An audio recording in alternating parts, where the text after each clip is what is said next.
हम अक्सर थोड़े से प्रयास करने के बाद उम्मीद करना छोड़ देते हैं, लेकिन कुछ कार्य ही ऐसे होते हैं जो हमसे बहुत बड़ी कीमत मांगते हैं। इसलिए हमें किसी कार्य को यह सोचकर नहीं छोड़ देना चाहिए कि यह तो बड़ा कठिन है। आज की कहानी भी एक मूर्तिकार के अथक प्रयास की कहानी है। एक बार की बात है, एक राजा अपने मंत्री और कुछ सैनिकों के साथ भ्रमण के लिए अपने घोड़े पर सवार होकर जा रहे थे। तभी उनकी नजर एक बड़े पत्थर पर पड़ी। पत्थर को देखते ही वह रुक गए। वह घोड़े से नीचे उतरे और देखने लगे। वह पत्थर बड़ा मजबूत और सुंदर लग रहा है। राजा ने मंत्री को आदेश दिया कि इस पत्थर को उठाकर महल में ले जाया जाए। राजा का आदेश पाकर मंत्री ने सैनिकों को आदेश दिया और सबने मिलकर उस पत्थर को महल में भिजवा दिया। जब राजा महल में पहुंचे तब उन्हें यह विचार आया कि इस पत्थर का प्रयोग किसी अच्छे काम के लिए होना चाहिए। राजा गौतम बुद्ध को बहुत मानते थे, इसलिए उन्होंने सोचा क्यों ना इस पत्थर से बुद्ध की मूर्ति बनवाई जाए। राजा ने सभा बुलवाई। राजा बोले, महामंत्री, मैं उस लाए गए पत्थर से गौतम बुद्ध की मूर्ति बनवाना चाहता हूं। तुम किसी अच्छे मूर्तिकार को ढूंढ कर लाओ जो बुद्ध की बहुत अच्छी मूर्ति बना सके। मंत्री नगर के सबसे अच्छे मूर्तिकार को ढूंढ कर राजा के सामने ले आता है। मंत्री बोला, महाराज, ये नगर का सबसे अच्छा मूर्तिकार है। राजा बोले, मूर्तिकार, मुझे बुद्ध की एक बहुत अच्छी मूर्ति बनवानी है। क्या तुम यह मूर्ति बना सकते हो? मूर्तिकार बोला, हाँ राजा जी, मैं बहुत सारी मूर्ति बना चुका हूं और मैं बुद्ध की बहुत ही बेहतरीन मूर्ति बना सकता हूं। राजा बोले, ठीक है, तुम्हें 1 माह के भीतर मूर्ति बनानी होगी। इसके लिए मैं तुम्हें 500 सोने की मुद्राएं दूंगा। यह सुनकर मूर्तिकार बहुत खुश हुआ और वह पूरे उत्साह के साथ मूर्ति बनाने के लिए तैयार हो गया। मंत्री ने सैनिकों के हाथों वह पत्थर मूर्तिकार के यहां भिजवा दिया। मूर्तिकार मूर्ति बनाने के लिए अपने सारे औजारों को ले आया। उसने सबसे पहले हथौड़ा उठाया और पत्थर पर एक चोट मारी। फिर इसी तरह उसने बहुत बार हथौड़े से उस मूर्ति पर चोट करी।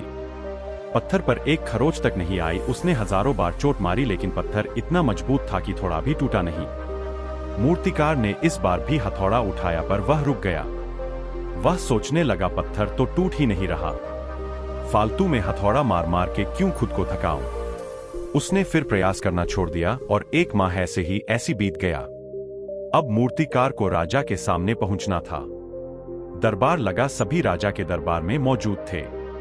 राजा बोले, मूर्तिकार बताओ, क्या तुमने मूर्ति का निर्माण कर दिया? मूर्तिकार बोला, नहीं महाराज, मैंने हजारों बार पत्थर पर चोट करी थी, लेकिन पत्थर तो बहुत ही ज्यादा मजबूत था, टूटने का नाम ही नहीं ले रहा था, इसलिए मैं मूर्ति नहीं बना पाया। मुझे क्षमा कर दीजिए महाराज। यह सुनकर राजा निराश हो गए। वह बुद्ध की मूर्ति देखने के लिए बहुत उत्सुक थे। मंत्री ने मूर्तिकार को जाने के लिए कह दिया। राजा बोले, मंत्री, तुम तो मेरा दिया हुआ कार्य पूरा ही नहीं कर पाए। यह पत्थर क्या इतना मजबूत था कि टूट ही नहीं रहा था। अब तो मेरी इच्छा और बढ़ गई कि इसी मजबूत पत्थर से बुद्ध की मूर्ति बने।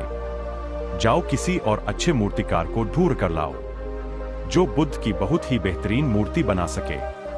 मंत्री बोला, जी महाराज, आपकी जो आज्ञा। मंत्री सोचने लगे, मैं तो सबसे बेहतरीन मूर्तिकार को ढूंढ कर लाया था, वह नहीं बना सका तो किसी और से क्या उम्मीद कर सकता हूं। पत्थर के मजबूत होने की बात नगर में फैल गई थी, इसलिए सभी मूर्तिकार मूर्ति बनाने से मना कर रहे थे।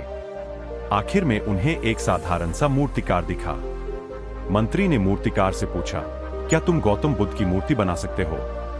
मूर्तिकार बोला, हाँ हाँ, क्यों नहीं। सेनापति जी, आप मुझे मौका तो देकर देखिए, मैं बहुत ही बेहतरीन मूर्ति बनाऊंगा। मंत्री बोला, नगर में यह बात चारों तरफ फैली हुई है, तुम्हें पता है ना कि वह पत्थर इतना मजबूत है कि कोई भी मूर्तिकार मूर्ति बनाने को तैयार नहीं हो रहा है। मूर्तिकार बोला, हाँ मुझे पता है, और मुझे यह भी पता है जो मूर्ति बनाएगा उसे 500 सोने की मुद्राएं मिलेगी।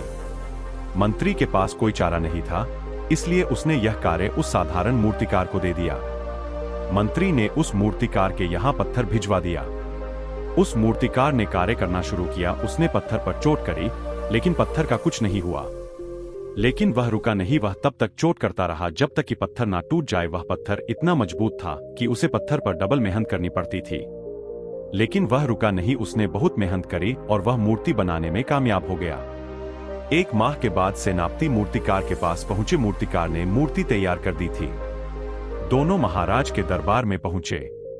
मंत्री राजा से बोला, महाराज, एक मूर्तिकार ने बुद्ध की मूर्ति तैयार कर दी है। राजा बोले, मैं कब से यही प्रतीक्षा कर रहा था कि बुद्ध की मूर्ति तैयार हो जाए, मूर्ति दिखाई जाए। मंत्री ने सेनापतियों को आदेश दिया। उन्होंने राजा के सामने आकर मूर्ति रख दी। राजा देखकर बहुत खुश हुए। वह मूर्ति की तारीफ करते नहीं थक रहे थे। उन्होंने मूर्तिकार की तरफ देखा। तुमने तो बहुत ही शानदार मूर्ति का निर्माण किया है, पर पहले मैं यह जानना चाहता हूं कि पहले वाले मूर्तिकार ने इस पर बार बार प्रहार किया था, लेकिन फिर भी पत्थर पर खरोंच तक नहीं आई थी। फिर तुमने कैसे इस पत्थर से मूर्ति बना दी? मूर्तिकार बोला, महाराज, प्रयास के द्वारा कोई कोई पत्थर ऐसा होता है जिस पर हजारों प्रयासों से भी कुछ नहीं होता, लेकिन जरूरी होता है कभी ना रुकना। यदि मैं हजारों प्रयासों के बाद रुक जाता तो मैं भी यह मूर्ति नहीं बना पाता। इसलिए मैंने पत्थर पर तब तक चोट करी जब तक पत्थर ना टूट जाए, और ऐसा बार बार लगातार करने से मैं इस मूर्ति को बनाने में कामयाब हो गया। मूर्तिकार की यह बात सुनकर राजा, मंत्री और सभा में बैठे सभी लोगों ने मूर्तिकार की प्रशंसा की। राजा बोले, आज तुमने हमें बहुत बड़ी सीख दी है कि लगातार प्रयास से हर असंभव कार्य संभव हो जाता है। मैं तुम्हें इस कार्य के लिए 500 सोने की मुद्राएं देता हूं। यह सुनते ही मूर्तिकार बहुत खुश हो गया। मूर्तिकार ने राजा का आभार व्यक्त किया। इस कहानी से हमें यह शिक्षा मिलती है, हमें अपने सपनों को बिना प्रयास किए कभी नहीं छोड़ना चाहिए। हर कीमती चीज हमें बार बार कोशिश करने से ही मिलती है। इसलिए अपने जीवन में आगे बढ़ाने के लिए हर वह कोशिश करो जो कि आपको जीवन में आगे बढ़ाए। उम्मीद करते हैं आपको हमारी गौतम बुद्ध की कहानी पसंद आई होगी।